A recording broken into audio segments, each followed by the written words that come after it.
Ashamaa akka jirtan hordoftoonni chaayinaa keenya guyyaa irraan tana paartii itti aantu deebi'eetiin jira. 2.7 photosynthesis kajoon isiniif deebi'eetiin jira. Immoo gaafiidhaan haa eegallu. It is amazing that plants that are fixed at one place make their own food. Nama ajaa'ibsiisa jee biqiltoonni bakka takka dhaabbatan soorata mataa ishee ni qopheeffatu garuu while animals that are move bineeldonni immoo deddeeman from place to place iddoo irraa gara iddootti cannot synthesize food and depend on plants. Soorata mataa ishee qopheeffachuu hin danda'anii sooranni isaanii maal irratti hunda'a? Depend on plants maal irratti hunda'a? Biqiltoota irratti hunda'a. What is it? Kun maaliif ta'ee jira? Kana kan waliin ilaallu ta'a guyyaa irraan tana. What do plants provide to animals other than food? Biqiltoonni maal dhiyeessanii bineeldotaaf other than food soorata ta'uu fi caalaa maal isaaf dhiyeessan jira? Wanni isaan dhiyeessaniif gaa baay'eetu jira. Isaan keessaa muraasa isii yoo asitti waliin dubbannu taate oksijiinii ni dhiyeessaa fi habitat iddoo jireenyaatillee isaaf ni ta'a. Akkasumas water regulation akkasumas climate regulation isaaf ni dhiyeessaa jechuudha. So bishaan akkamitti bifa hurkaatiin gara samiitti akka deebi'uu fi akkasumas climate regulation keessatti illee to'annaa haala jireenya naannoo qilleensaa keessattis gahee guddaa bineeldotaaf taphataa jechuudha biqiltoonni.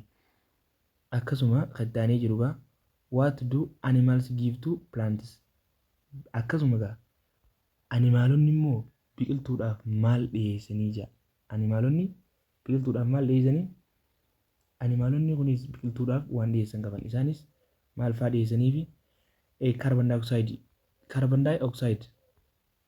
dioxide ni dhiyeessaaf. Carbon dioxide san sooratuudhaan akka soorata ifii qopheeffatu danda'u ta'a jechuudha biqiltoonni illee. Akkasumas pollination keessatti wal hormaata keessatti akkasumas seed dispersal sanyii isaanii facaasuu keessatti illee bineeldonni gahee guddaa qaban jechuudha. Nutrient cycling addaan suudhaan gaa do you know that leaves of green plants are ni beektaa jedhan leaf green baalowwan biqiltuuwwan magariisaa largest food factories jechuun maal guddoo ta'u warshaa nyaataa guddaa ta'uu isaa ni beektaa jedhu onsa eersa jechuun lafa kanarratti warshaa nyaataa guddaa ta'u ni beektaa jedha. The product of leaves jechuudha oomishtoonni baalaa together wajjin jedhu with the photosynthetic productivity of the algae provides food. Maal dhiyeessanii soorata ni dhiyeessanii jechuudha. Soorata provides foodidha jechuudha. Soorata ni dhiyeessanii jechuudha. That supports nearly all life on the earth jechuudha. Wantoota lubbuu qaban kan addunyaa lafa tanarra jiran hundaaf jechuudha. Plants can prepare their own food by photosynthesis. Biqiltoonni soorata mataa ifii ni qopheeffatu jechuudha. Maaliin? By photosynthesis. Adeemsa photosynthesis jechuudha. Thus they are called producers. Kanaaf isaan maal jedhamanii waamamanii? Oomishtoota jedhamaniiti waamaman takka immoo autotrophs warra soorata ofii autotrophs or self-feeding jechuudha. Warra soorata mataa ofii qopheeffachuu danda'u jedhamaniiti yaamamanii jechuudha biqiltoonni kun. Besides jechuudha making food for themselves. Soorata mataa ofii qopheeffachuun isaanii kun jechuudha plants produce excess food. Nyaata baay'ee akka isaan oomishaniif for the vast consumers known as heterotrophs. Warra kamiif jechuudha? Warra heterotrophs ta'eef jechuudha. Feeding on plants warra biqiltuu sooratanii. Heterotrophs jechuun warra soorata mataa ofii qopheeffachuu hin dandeenye jechuudha. Feeding on plants maal sooratan re'ee isaan sun biqiltuma san sooratanii and on waan another ammatillee ifiifillee walillee warra sooratuu danda'u heterotrophota jechuudha. Warra soorata mataa ofii qopheeffachuu hin dandeenye. Kanaaf jechuudha. The basic source of energy that sustain life begins with sunlight. Maali wajji eegala? Ifa aduutii wajjin jechuudha. In turn, sunlight is observed. Ifni aduudhaa kan fuudhame kun by a green pigment known as green pigment dhaan fuudhame jechuudha. Green pigment known as halluu magariisa kan ta'e maqaan isaa chlorophyll kanaani fuudhamaa jechuudha. Kanaan fuudhama jechuudha. Thus kanaafuu it occurs in organisms. Kun immoo ni argama isa keessatti organisms bearing chlorophyll such as green algae and higher plants. Green algae fi algeewwan magariisa ta'anii fi akkasuma higher plants keessatti argama jechuudha. Which enables them to trap solar energy and transform it into chemical energy. Gara miti jijjiiruudhaaf isa gargaaraa kun immoo gara chemical energy tti jijjiiruudhaaf isa gargaaraa jechuudha. Solar energy kana jechuudha. This process is adeemsa kun immoo known as photosynthesis. Adeemsa kun immoo maal jennaani? Photosynthesis dha jennaan. In this section barannoo kanatti you will learn more about photosynthetic apparatus chloroplast. Waa'ee chloroplast kana akka gaariitti baranna jechuudha jalatti. The photosynthetic apparatus bakka kanatti immoo gaaffiin tun maal jetti? Where does photosynthesis take place? Eessatti gaggeeffamaa jechuudha photosynthesisin kun. You have learned in subtopic 2.3.1 of this unit that the mesophyll layer of leaf contains the largest number of chloroplasts and is in the best position to trap the maximum amount of solar energy.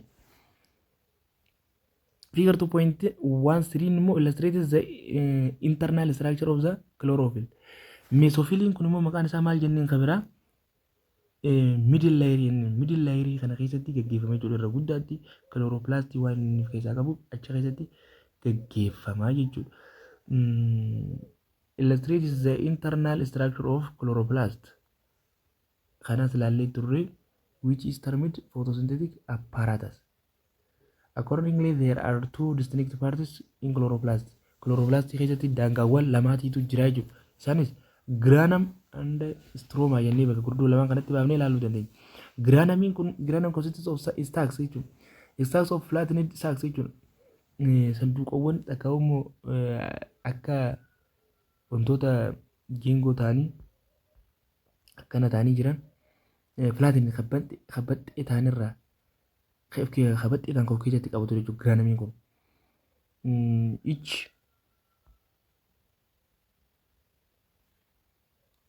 Each of which is called majanani tokkoon isaanii immoo majanani thylakoid jennaan jechuudha. Thylakoid. The granum contains the chlorophyll. Granumiin kun immoo contains keessatti qabata the chlorophyll. Fakkiidhaan ilaallamee thylakoid kanaa fi granumii kanas fakkiidhaan waliin ilaallume.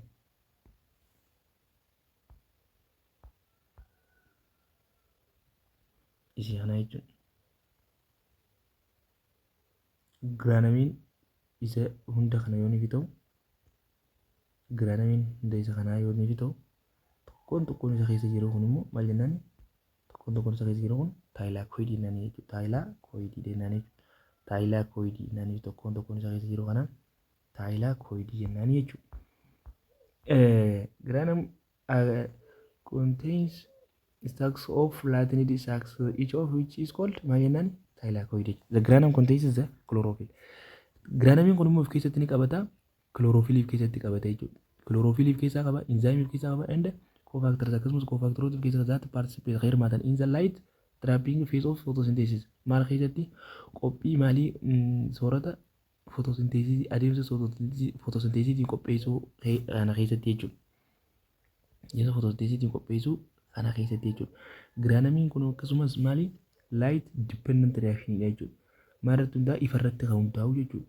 It is there that the light reaction takes place. It is here asitti maaltu gaggeeffama jechuudha. Light reaction takes place jechuudha. Light reaction takes place. Right? Light reaction takes place jechuun ifni reaction akka as keessa gaggeeffame jechuun light dependent reaction dha jechuudha. Maalirratti hundaa'u jechuudha. Ifa aduu irratti hundaa'u jechuudha. Stroma itti aansee immoo stroma tu jira. Stroma is a like colorless matrix. Halluu dhabeessa inni kun which is a site of for sugar or carbohydrates. This is through carbon fixation. Inni kun isa dabramoo maal keessa dabramoo carbon fixation keessa dabraa jiru. It is from the sugar produced in the stroma that is directly or indirectly converted to all organic compounds. Kallattiinis ta'e alkallattiin gara organismoota hundatti daddabarsa jechuudha. Including amino acids illee dabalatee Proteins dabalatee inni lipids akkasumas lipid illee dabalatee virtually found in all organisms. Organismoota hunda keessattuu ni mul'ata jechuudha. Inni kun immoo light independent reaction ifa aduurraa kan danda'ee jiru jechuudha. Ifa aduutti kan hin hajamne jechuudha inni kun. Light dependent reaction, independent reaction. Light independent independent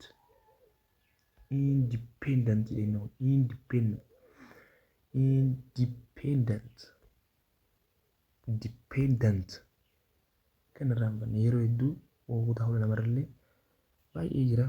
Inni kun ministirii keessatti baay'ee takka barattan jechuudha. Fuulduras independent jechuudha. Independent jechuudha. Independent jechuudha. Independent ifa aduurraa kan danda'ee jiru takka immoo dark reaction illee ni jennaan jechuudha. Inni kun dark reaction bakka dukkanaa ta'e takka immoo ifni hin jirretti illee kan gaggeeffamu danda'u jechuudha. Stroomaa keessatti jechuudha. Kun immoo stroomaa keessatti jechuudha. Garuu dependent reaction isa keessa gaggeeffamne kan ifa aduurratti hundaa'u giraanamii keessatti jechuudha. Giraanamiin maqaan isaa kan biraa akkasumas maal jenneeni? Giraanamiin akkasumas maqaan isaa kan biraa maal jenneeni?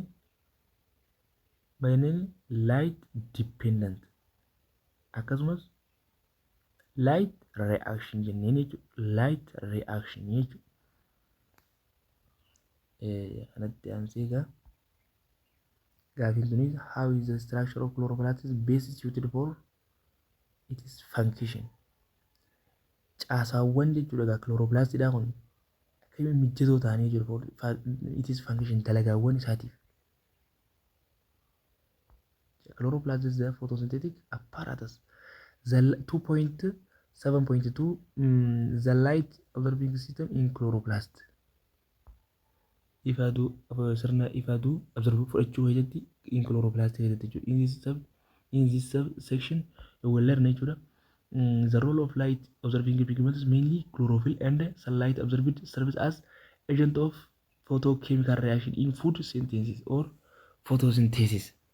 The chloroplast contains chlorophyll. Chlorophyll keessa qaba particularly chlorophyll A and addatti maaliif chlorophyll A fi chlorophyll B and other light absorbing accessory pigment capable of observing light at different wavelengths. Maal wavelengthsiiwwan dambaliiwwan garaagaraatiin jechuudha. Adda addaatiin jechuudha. As shown in figure 2.14, the light absorbing pigments of chloroplasts observe most of the visible light, ranging from 400 nanometer up to 700 nanometer. Maximum light observing occurs at wavelengths from 400 nanometer up to 700 nanometer and 600 nanometer up to 700 nanometer blue and red light respectively. Bluun kun eessatti jechuudha. Bluudha bakka kanarratti bluudha jechuudha. 400 up to 500 bluudha jechuudha. Asitti bluun asitti. Sorry. Asitti ready. Blue. Sorry. Asitti bluudha. Asitti blue yoo ta'u. Asitti immoo readyidha jechuudha. Asitti readyidha jechuudha. Sorry.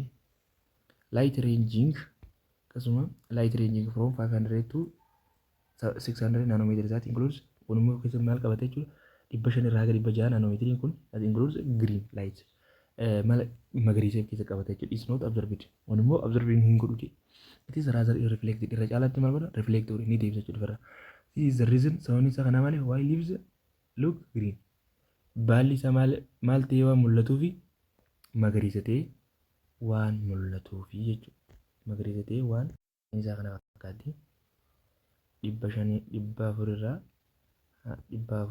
hamma 500tti blue yoo ta'u 500 irraa immoo akka 600tti maal jenneen kun immoo greenidha inni greenidha isin kanaatiitu reflective irraa godha jechuudha. 600 kaasee haga 700tti immoo readyidha jechuudha.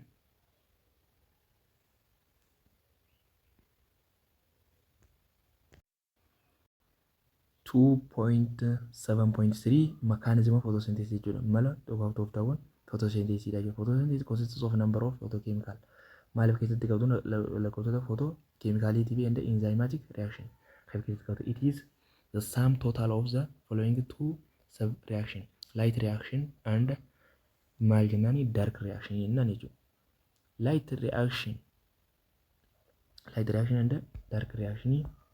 Light reaction and dark reaction jennaan. Light reaction is also this is also known as light dependent stage. Sadarkaa maaliiti? Sadarkaa ifarratti hirkatuute jechuudha. Light reaction kun sadarkaa ifarratti hirkatuute jechuudha. This takes place in the granum. Isa keessatti gaggeeffamne granum. Akkuma waliin ilaallee turretti. Where is the light absorbing system? Gizeen ifee jechuudha. Ifni kun iddoo sirni ifaa kanaa itti xuuxamu keessatti mainly irra caalatti chlorophyll occurs. Chlorophylltu argama jechuudha caalatti. Here the granum is organized jechuudha. Here the granum is organized. Granum kun organized jechuudha as photosystems. Photosystems and electron transporting system. The photosystem consists of the chlorophyll that observes sunlight maximally, that blue and red range of light spectrum. The light observed by the chlorophyll will split of water addaan baasuu jechuudha. Madallee water molecule bishaan molecule wateriidha addaan baasuu jechuudha. Garamitti addaan baaf split of water molecules waterii addaan baasuu jechuudha into hydrogen, iron and oxygen. Oxygen this is known as maal jennaani photolysis jennaan jechuudha. Kana maal jennaani photolysis jennaan jechuudha. Photolysis jennaan jechuudha. The oxygen is released to the atmosphere. Oxygen immoo gadhiifama garamitti gara atmosfeeritti gara qilleensatti gadhiifama through leaf jechuudha. Baala keessaa bahee deema jechuudha. Leaf stomata keessaa bahee excite some electrons in the chlorophyll.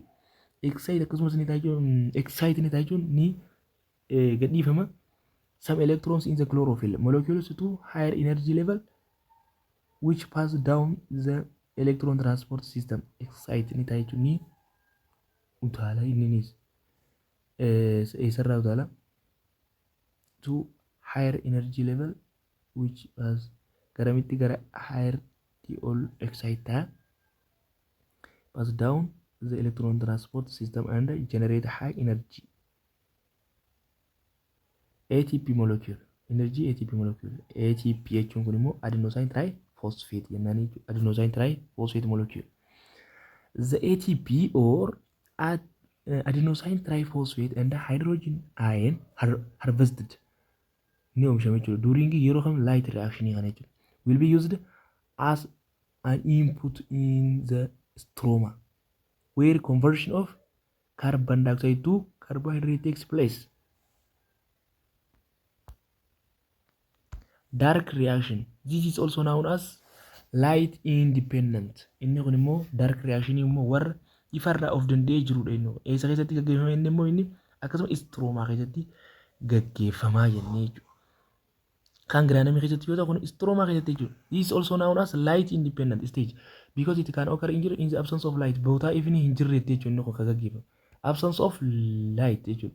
As long as there is sufficient amount of hydrogen and ATP gaatee qaba jechuudha.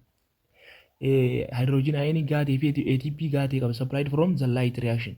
Kamaal isaaf dhiyeessu light reaction ifa isaaf dhiyeessu jechuudha. The dark reaction and the enzymatic reaction. Enzymatic reaction, hydrogen indirectly combines with carbon dioxide is a stroma of chloroplast. Stroma of chloroplast keessatti jechuudha. The process is known as maal carbon fixation jechuudha. Dark reaction keessatti carbon fixation jechuudha. Carbon fixation. Glucose or carbohydrate is the immediate result of the dark reaction jechuudha. Glucose or carbohydrate is immediate result of dark reaction jechuudha. Bu'aa maaliiti jechuudha? Bu'aa dark reaction jechuudha glucose.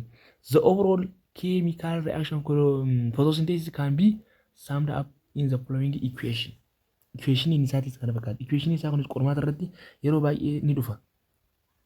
Equation isaa kanas sirriitti qabachuun barbaachisaadha jechuudha. Carbon dioxide molecule meeqatu waterii molecule meeqa wajjin wal nyaata sirriitti adda baafachuun barbaachisaadha. Glucose meeqatu kannam akkasuma meeqatu argama akkasuma oksijiinii meeqatu immoo release isarraa taas adda baasanii sirriitti beekuun barbaachisaadha jechuudha. Equationiin kun qormaata irratti qormaata biyyoolessaa irratti illee dhufuu ni danda'a jechuudha. 2.7.4 testing early for starch jechuudha. Qorannoo maalii jechuudha baalaa for starchidhaaf jechuudha. A simple way of demonstrating food synthesis in leaves is testing early for starch. You can easily see the effect of iodine on starch. If you put iodine solution on powdered starch, piece of bread, muraa maalii akkasumas powdered starch yeroo fi neexu jechuudha. Piece of bread irrattis muraa daabboo takka irratti or potato slice muraa dinnichi irratti dinnicha takka moosee irrattis blue black kalarii jechuudha. Kalariin isaa maal ta'a? Kalarii blue gara gurraachaatti ta'a jechuudha. Will develop confirming the presence of starch jechuudha. Kun immoo maal inni mirkaneessa starchiin jiraachuu mirkaneessa jechuudha. However jennu malee the cuticle of the leaf is impermeable to iodine. Moreover, the leaf has green pigment chlorophyll that interferes with the coloring effect of iodine. The next experiment will enable that you should do to solve these two problems before testing the leaf for starch. Experimentii gochuu dandeessanii yoo isheen manni barnootaa keessan akka carraa ta'e laaboraatoorii qabaate seentanii achi keessatti akka gaariitti ilaaluu dandeessu. Agaan paartii biraatiin deebiitti nagaan tura qonnaa gaarii.